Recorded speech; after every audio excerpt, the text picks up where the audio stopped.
بسم اللہ الرحمن الرحیم۔ السلام علیکم ناظرین، آپ دیکھ رہے ہیں پس منظر ٹی وی۔ ناظرین، کشیدگی کی صورتحال اور جنگ کے امکانات کے پیش نظر بھارت کے لیے ایک بہت بری خبر آ گئی ہے۔ آپ کو بتاتے چلے کہ پاکستان نے ایک دفعہ پھر Ghaznavi short range surface to surface missile کا کامیاب تجربہ کر لیا ہے۔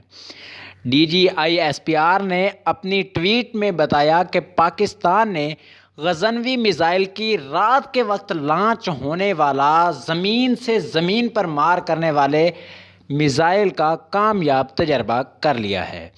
انہوں نے اپنی ٹویٹ میں لکھا کہ یہ میزائل 290 کلومیٹر تک مختلف قسم کے وار ہیڈز یعنی ایٹم بم لے جانے کی صلاحیت رکھتا ہے۔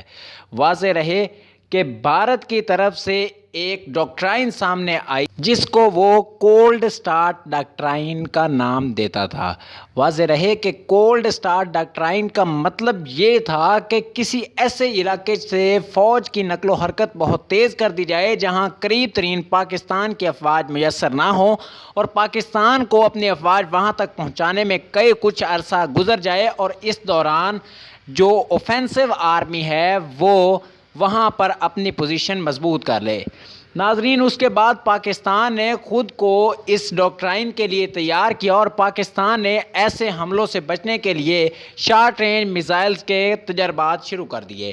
واضح رہے کہ یہ تجربہ جو پاکستان نے کیا ہے غزنوی میزائل، یہ 290 کلومیٹر تک مختلف قسم کے چھوٹے ویپنز اور اس کے علاوہ ایٹم بم لے جانے کی صلاحیت رکھتا ہے۔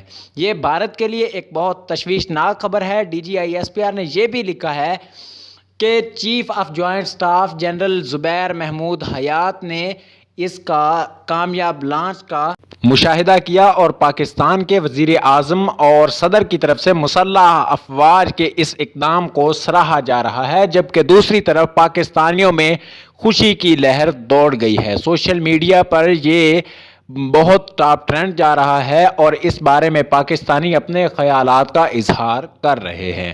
واضح رہے کہ یہ ایسی صورتحال میں تجربہ کیا گیا ہے جبکہ دونوں ممالک کے درمیان جنگ کے امکانات کئی گنا بڑھے ہوئے ہیں اور کشمیر کے اوپر بھارتی مظالم کی وجہ سے دونوں ملکوں میں بہت زیادہ کشیدگی پائی جا رہی ہے اور پاکستان نے فضائی اور زمینی راستے بند کرنے کی دھمکی بھی دے رکھی ہے۔